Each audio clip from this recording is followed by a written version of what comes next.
Hey ghouls and gals, welcome back to my channel. Welcome to a very impromptu video because I wasn't planning on making a video about this, but the hype got to me and I thought it'd be fun. It has been such a long time since I went like 100% midnight release, reading the book like the instant it comes out. It's been a while. It's been a hot minute since I've done that. So just because, as I'm sure you can tell by the title, House of Flame and Shadow comes out tonight at midnight. So yeah, we're gonna do that because I just need a little tiny something to look forward to at the end of this month. So tonight is that night. Tonight we are going to sit down and clock strikes midnight. I'll be able to listen to my audiobook copy. I am wearing my Valkyrie shirt, which is the only Sarah J Maas, any sort of Maasaverse merch that I own. Even though I know it is a Court of Silver Flames merch, it's the only Sarah J Maas merch that I own, and who knows? It might be relevant for this book, it might not, but I've got the themed t-shirt on. I have some fun snaky gold earrings that I feel like kind of give House of Earth and Blood vibes, at least the cover vibes. I definitely will not be wearing them all day, but because they're long, but I figure I put these on. I have my biblically accurate angel plushie in the back because angels.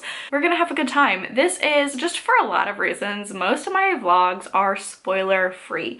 This one probably going to be full of spoilers because number one, it is not the first book in the series. It is not the first book in just the universe that Sarah J Maas has written in. Just because we are substantially in a series, there are gonna be spoilers. I don't think I will be able to step around anything or like give any sort of substantial anything. And really, this is also mostly for me as well. Obviously it's on my YouTube channel, but this is just for me to celebrate a midnight release. So the audiobook comes out at midnight. I have actually not pre-ordered a physical copy of this book yet, just because the other like semi-hyped, which weren't even as hyped as this book, pre-orders that I've ordered in like the past year or so from Barnes and Noble have just not gotten to me in like a very timely manner. I mean, I totally get it, and I'm not going to get mad at like my UPS person or like the person that ships the books in the warehouse or whatever, but my last couple of like hyped pre-orders, one of them was like canceled, and then the other couple of ones got to me like 2 weeks after the book came out, so I don't actually have a physical book coming to me, so I think I'm going to go and pick it up potentially tomorrow. So that is my plan, to start with the audiobook. I recently read, and I'm finishing up actually. I know I put it off to the very last minute, but I am finishing up my reread of Crescent City before diving into Crescent City 3, and it's the first time I've ever listened to the audiobooks, and they're a pretty enjoyable experience. I was kind of nervous because there's only one audiobook narrator, and it's such a large series with so many characters. You'd think that there would be more than one narrator, but I'm enjoying it. It's my first time reading them that way, so I'm gonna finish that up today. At midnight, I'll be press and play on House of Flame and Shadow, and then we'll see tomorrow. Tomorrow maybe I'll go pick up a physical copy. Hopefully my Barnes and Noble still has some. We're just gonna wing it. I mean, I already have the audio. If I can't find the physical, no sweat off my back, but hopefully we find that later on in this vlog. I just wanted to come on here, introduce this clip, introduce the vlog. I'm so excited. I'm so excited. Try to also, if you're commenting, I know the title of this vlog will say spoilers. I know I've said it once, I'll say it again. There are gonna be spoilers in this vlog, but still, if you are putting spoilers down in the comments below, maybe just spoiler tag or just say spoiler before you put anything down there. Just so you know, we don't ruin it for anyone. I mean, I don't think anyone is going to be clicking on this video who isn't interested in this book series, but you never know. So I am going to finish up my reread, and I'm going to be very anxiously waiting all day for the clock to strike midnight, and I will see y'all then.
So my pre-order did not get onto my phone until like 3 last night. I did stay up for it, and I did start it, and I fell asleep because I'm not used to, I can't stay up as late as I want to anymore. I'm getting old, I guess, because when I was a kid and I attended like midnight releases for books and I got the book, I stayed up and read it until I was finished with it. And I wish I had that stamina. I do not anymore. I kind of figured though, before I get substantially into the book, because I'm so excited to get into the book more, and I still want to hopefully go and pick up a physical copy today. Me and my partner also have to grocery shop, so we'll see. If we're by a Barnes & Noble, we'll go to Barnes & Noble. If not, maybe we'll see if our Target has it or something. But I figured I would, you know, sit down and give a couple of my, not initial thoughts even, but just like predictions and things like that, because I did recently reread Crescent City 1 and 2. I've read House of Earth and Blood a couple of times now, and this was my first time rereading A House of Sky and Breath. And I remember when I finished that one, I do have a release vlog of that one also. Wow, I think that came out like 2 years ago now, which is crazy. But when I was rereading House of Sky and Breath in particular, and just really my whole last reread of this series and other series, I was rereading it with other things in mind, right? And I think I have some predictions. I remember thinking last time that I thought it was very strange that Hunt has a short name that starts with H. I mean, his name is Orion, but he goes by Hunt. Everyone calls him Hunt. And the only other characters with like those very short 1-syllable names that start with H are like the Harpy, the Hind, the Hammer, and not all those are 1 syllable, but like very short names. So when I was originally reading Sky of Breath, I was thinking there's no way that Hunt isn't involved more with this whole situation with the Hind, the Harpy, because his name, and Sarah J. Maas is so intentional about names and using names in particular to not only foreshadow what's going to happen to characters. It's not like she goes onto a random name generator and slaps a name on a character. She's very, very intentional with names. And the fact that Hunt's name is so close to all of theirs, it is very interesting, and I feel like it's intentional. So I feel like, you know, I know a lot of people were saying about like the origins of Orion and all of that, and how he dies because he's betrayed by his lover. I feel like Sarah J. Maas could do something, again, predictions, spoilers, all that, you've been warned. I feel like Hunt could potentially pair up, now that we know about the Hind, also with other members in that group, and I feel like maybe the betrayal between Hunt and Bryce, if that is going to happen, if that's part of their story based on the lore of Orion's name, Hunt's name, right? I feel like he'd be more likely to do that, but as we've seen in the 2 Crescent City books so far, he has unintentionally betrayed Bryce by trying to save Bryce. They're both very self-sacrificing to try and do what's best for the other. Like we've seen Bryce, she tried to sell herself into slavery to save Hunt. In House of Sky and Breath, he really contemplates giving up the rebel involvement and even some of their other friends to try and save Bryce. So I think if there's any sort of betrayal going on, I think it's going to have to deal with Hunt getting involved with some other members of the Asteri, of their like inner circle and all of that, to try and save Bryce, to try and bring her back home. And I think if there's any betrayal, it's going to be unintentional there. So I just think that's interesting. I did notice it again this time around when I was rereading House of Sky and Breath, how similar his name is to all of those other names, and I think that's interesting. Another thing that I know a lot of people, me included, because I really enjoy this character, are worried about is Rune Dannon, the Oracle's prediction for him, that he's going to be the last of the royal bloodline. Or what is it? I should remember because I just reread the royal bloodline dies with him. I don't think that means that Rune's going to die. I think that's going to have something to do with the monarchy and like the Autumn King and the whole structure of Fae being a monarchy and being still very patriarchal, and how Bryce puts it, like very much not with modern times. I feel like that's maybe hinting more towards the breaking down of the monarchy, because that could be another way to interpret it. If there is no more royal bloodline, if you don't have royals anymore, then he would be the last one to be like a prince and be in that royal bloodline before there was no more royal bloodline just because there's no more royals. And no more royals in the sense that there's no one ruling over the Fae. So that's like my very optimistic prediction, just because we've already seen through both Rune and Bryce that they want to change the way that things are done with the Fae. And I feel like that could happen. I feel like rebellion and revolution is a big theme in Crescent City especially, and rising up against a ruling class. So that's my optimistic, also just like me very optimistically and selfishly not wanting anything to happen to Rune. I think he's a fun character, so that's my prediction on that. As well as, listen, I read the Throne of Glass series. The ways that Aelin is constantly talked about being the Queen of Flame and Shadow, the Queen of Flame and Shadow, and then this is House of Flame and Shadow.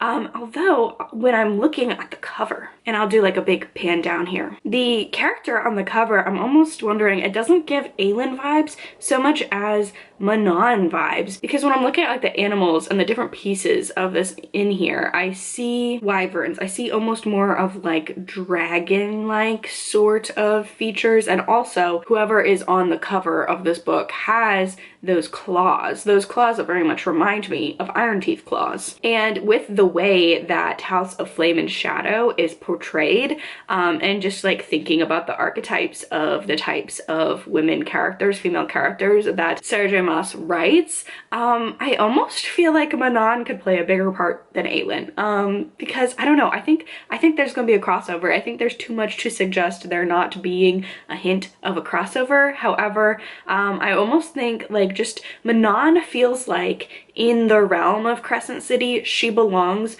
more in House of Flame and Shadow than Aelin does. Because House of Flame and Shadow, if we think about the characters that we've met in that house, the one that is most influential and the one that the main characters get along with the most is Jessica, and she does not give me Aelin vibes. She definitely gives me more like Amryn or Manon vibes, that sort of very self-serving, like she pretends she's not helping the greater good, but then she ends up helping the greater good. So that's almost my prediction. I feel like maybe something more might happen with Manon, because I feel like Aelin, like she deserves a happily ever after. I don't think that like maybe that will be more of a passing cameo. So those are like my big guesses. Also, and now I'm kind of regretting maybe not rereading Akatar since like last summer or spring or something like that, but what is the missing court? Is it the Dawn Court or is it the Dusk Court? It's one of those. It's not Day Court, it's not Night Court, it's one of the courts. There's a missing court, and I feel like that's going to come into play in a big way in House of Flame and Shadow, and figuring out how that fits into the multiverse and all of that. So those are my predictions. I'm going to, unfortunately, I have to work today, but I'm going to be working and then reading as much as I can, and I will update you with like a substantial reading update about House of Flame and Shadows, actually, because this has just kind of been conspiracy theory corner hour. So those are some of my initial thoughts and things that I was thinking of when I was rereading the Crescent City series before this book came out, and I will update you all with my first substantial update when I get a little bit more into House of Flame and Shadow. So I'll see y'all later.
It turns out I am very quickly finding that reading an anticipated release in one go is very, very hard. Harder as an adult than as a child when you have work and other responsibilities to do. So that's okay. It's just taking me a little bit longer than expected, but I am about 100 pages in.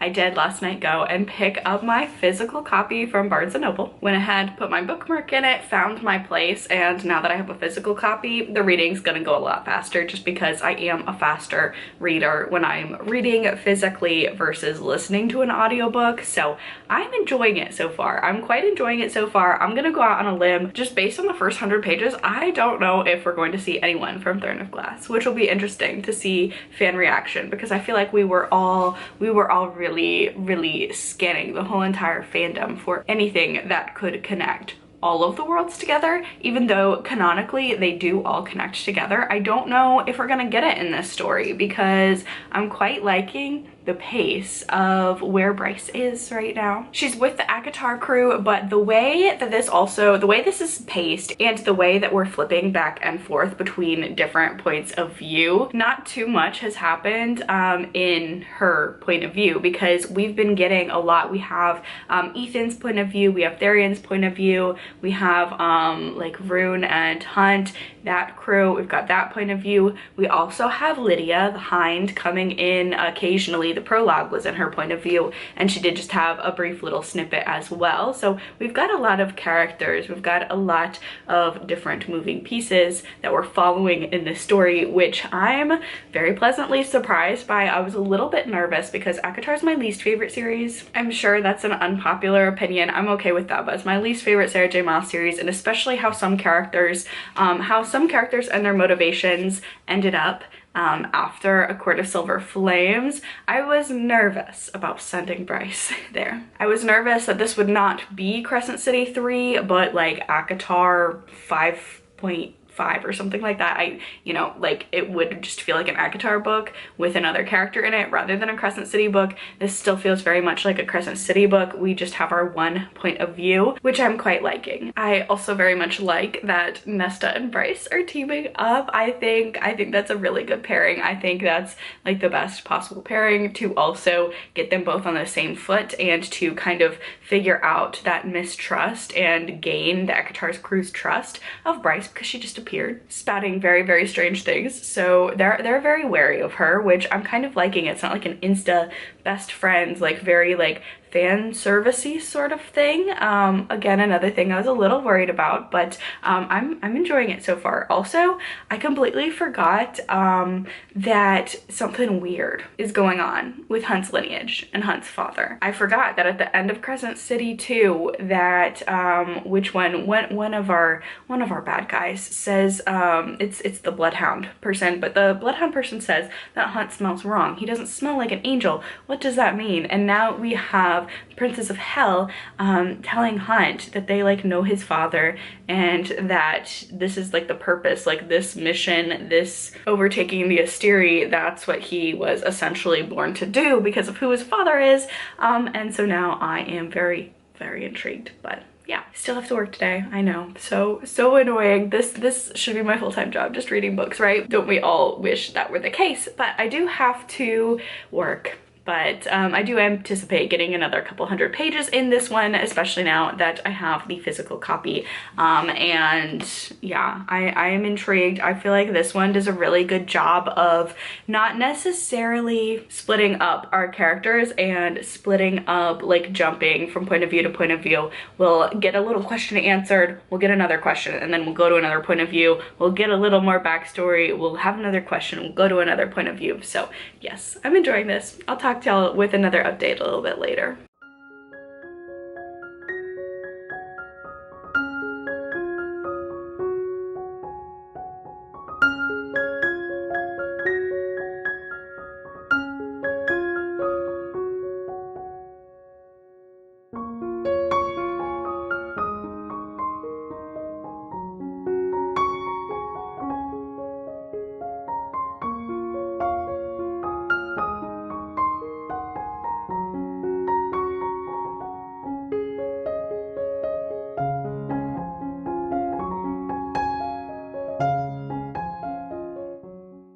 Okay, just a little reading update. I am 50% of the way through this, so I am on part 2. Wow, this is not going how I thought it was going to go in like quite a pleasantly surprised way. At this point in the story, it's looking like the Aakash crew was only in part 1. Bryce did not spend a lot of time there. I was kind of on the fence. I think I mentioned earlier on in this video, I was worried that it was going to seem like it was going to be another Aakash book with Crescent City characters as opposed to a Crescent City book. The way that this was handled, I thought was really cool and unexpected because I like Crescent City better than Aakash. I thought it was really cool that I was worried that Bryce was going to be stuck with the Aakash crew for the majority of this book. She's not. And at the end of book 1, we see her going back to Midgard. So I don't know. I mean, again, 50% of the way through, that could obviously change. We got some very fascinating revelations about the lineage of some of the Aakash characters, but also just of like the multiverse in general and Bryce's powers and Nesta's powers and Asriel's powers too. So I really liked how it was a crossover that very much could have delved into like fan servicey, almost fanfiction-y weirdness, because, you know, I love fanfic. Like, we're not fanfic haters on this channel. As someone who has read a lot of fanfic and written a lot of fanfic in the past, that would have not necessarily been a bad thing, but I could have seen how it could have gone more of a fanfic team up route, and it didn't. Of course, with the way this book is, they could come back. I don't know. Part 2, I'm enjoying. I'm enjoying it all, and I've really tried to stay off social media because I don't even want like non-spoiler thoughts that other people have about this book, but I'm really enjoying it. I do think it's worth pointing out that we're 400-ish pages. Let me see.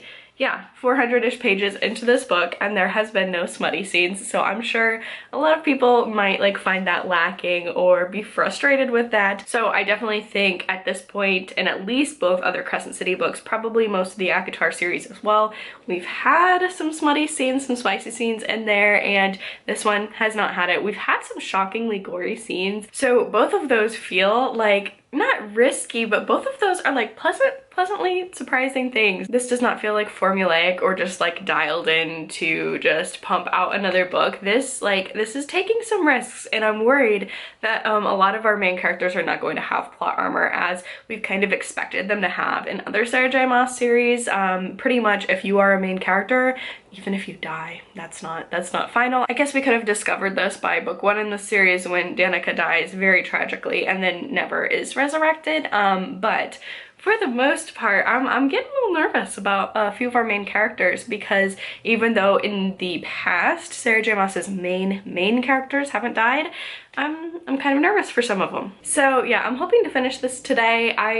Because I'm really enjoying my time reading it, and I've had annoying things, you know, like work. I have to work instead of staying up all night to read a midnight release. So yeah, 50% of the way through, I'm really enjoying this. I'm gonna go get back to reading, and I will talk to y'all with another reading update a little bit later.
Okay friends, so I have finished A House of Flame and Shadows, and I finished it last night. I filmed my reaction to the last like 100 pages or so, and then when I was done, I decided to sleep on it and, you know, kind of compile my final thoughts for this final clip in the vlog. But safe to say, if you could have guessed by my reactions or just how I've been talking about this book throughout this vlog, this really worked for me. Now, I haven't like been on social media or anything like that, so I haven't really seen any sort of like reactions from anyone else, which has been kind of fun to kind of keep myself in my own opinion and not be influenced or swayed by anybody else's opinion. But a couple of things, I feel like maybe people are going to be upset that there wasn't as much crossover as maybe we had all been anticipating. Like maybe we thought the Aakash crew would be more involved in it, or we would see a, you know, crossover from Throne of Glass, maybe seeing Aelin or something like that, and you know, we don't. So I feel like some people might be upset about that. I was nervous at the end of House of Sky and Breath that this was going to turn into just an Aakash story, because Aakash is my least favorite of Sarah J. Maas's series. This book is very heavy, so I'll probably be switching arms with it a lot, but I feel like Aakash is probably the most, at least commercially successful, if not a lot of people's favorite series. So I feel like maybe some people are going to be sad that there's not going to be like some big Avengers level team up where they're all fighting the Asteri together. I kind of liked how this went down, because this is a Crescent City book with Crescent City characters, and I also think it's fun where this kind of leaves off, that the door's definitely open for more crossovers in the future. And this book, you know, it kind of, I'm excited first of all for where the Aakash series is going to go, where certain characters are going to go in the Aakash series, just based on the ending of this one. And we got a lot of Easter eggs to the Throne of Glass series and the Throne of Glass world. I am really glad that I did reread the Throne of Glass series before I read this, because of all of the little Easter eggs, all of the either blink or you'll miss it Easter eggs, or specific characters mentioning that they come from different worlds and mentioning things like how it's not Erd, it's Word, and things like that. I'm thinking in particular the Under King. So I'm really not sure what just changed with my lighting there. It's a very cloudy day. I'm trying to give some semblance of natural light, but it's coming off very blue, and I'm sorry about that. Maybe if I leave the book back there, it won't be as blue. Fingers crossed. I don't know. It's a very dreary day, so unfortunately natural light's not working out. But I feel like also the fact that we get some perspective from Lydia, and as she's talking about how her son is named Bran, and how it's short for Brannon, and how he's named after like the most influential king of her people from another world, or so legends and prophecies and stuff like that suggest. I think that's super cool. I think that also brings into account that I think this is probably this world, the Crescent City world and the Aakash world, is also running concurrently to the Throne of Glass world, because it is mentioned that some of the princes in hell are fighting oppression in other worlds and helping other worlds out, which could point to Throne of Glass. I feel like if the events of Throne of Glass, because I know a lot of people think that happens like before Aakash and Crescent City, I feel like if it did, Lydia would have named her sons differently. I don't think it would have been Brannon. I feel like it could have been a Rowan or an Adian, or, you know, some sort of masculine play on Aelin. I think that's where the legends would be. So I think we could still see some crossover potential for our Throne of Glass characters later on in a different book. I also think, you know, I think we all were a little bit right because of the constant references to Aelin as the Queen of Flame and Shadow. Well, we have Lydia in this story, and her powers and her coming into her true powers, not shackled by the Asteri and all of that. Her powers are a big turning point for Bryce and the crew and everyone fighting against the Asteri. So the Queen of Flame and Shadows, like that power, did, you know, help save the day. So that was very exciting to see, because, you know, I know we were all speculating wildly, and again, if you read the Throne of Glass series, Queen of Flame and Shadows, the Flame and Shadows it is mentioned so often, and because this book was named House of Flame and Shadows, I think that's where we were all really hoping for that crossover. But I think it's really cool that, you know, it ended up being Lydia being that Flame of Shadows, like that descendant of Brandon, at least, if not descendant of Aelin, and having that sort of same bloodline lineage. I'd say my biggest complaints, I guess, it feels weird calling them complaints because in the grand scheme of things, they're not things I have complaint with, but just rather things that I thought were interesting. Farion and Ethan, pairing them together, what were we doing? Those two have, like, they share a brain cell, and their whole B plot line where we separate them from the rest of the crew, that was the least engaging storyline until we brought back in Hypaxia and Jessica and the rest of the House of Flame and Shadows. So that was interesting. And I thought also that was also a very interesting B storyline because I feel like the threads that we thought we'd be introduced to in the second book, primarily the Fendir heir, that played out very differently, I'm sure, than everyone was expecting. And then also the dragon. I feel like we all thought that Ariadne would be a bigger part in this one, and she's not. So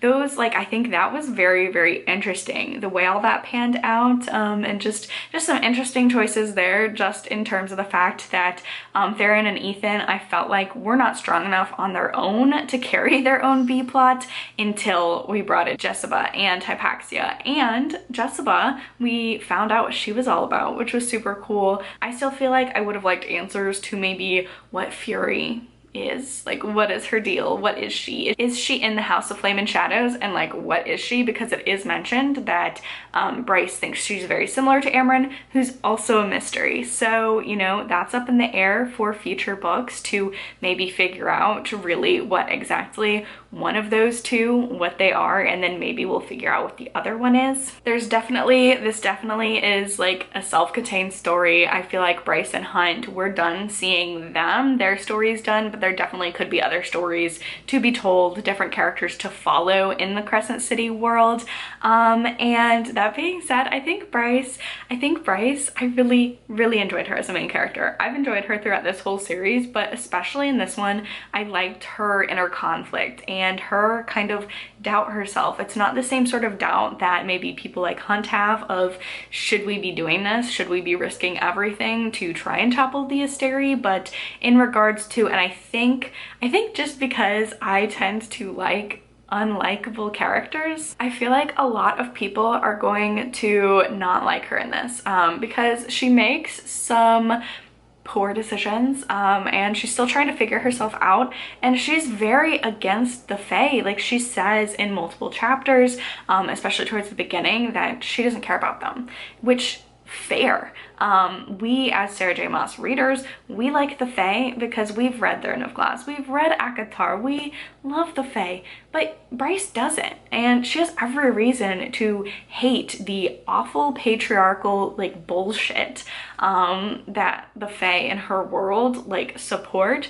So for her to try and work out her feelings of having to be a figurehead and being the next queen of an entire system that she hates, you're gonna have some sore feelings about it. I think it's a very, which is ironic, you know, because Veneer aren't human, but like, it's a very human reaction to have to realize that you're not the figurehead of, you know, an entire system of oppression that you hate, right? And why wouldn't she hate the Fae? Her father tried to kill her mom, and her mom has raised her in hiding from the Fae for a very long time to keep her safe, and she is discriminated against by the Fae. You see it every single time she's hanging out with Fae that aren't Rune or Declan or Flynn. So I get it. She has every reason to hate the Fae, and you know, she comes around with it, and that brings me to my second point, or not even second point. There have been a lot of points in this, but something that I absolutely loved was Nesta. being the reason why Bryce ultimately decides that Fae are worth saving, that Fae can be so much better than they are in her world. That makes me so happy, because I really am liking Nesta as a character. I think she gets a lot of hate in this fandom that is very misogynistic. Because was she a bad big sister to Feyre? Yes. Was she, like, you know, but she was a bad sister to Feyre. She had an attitude. She was very hurtful, and, you know, did a lot of wrong things.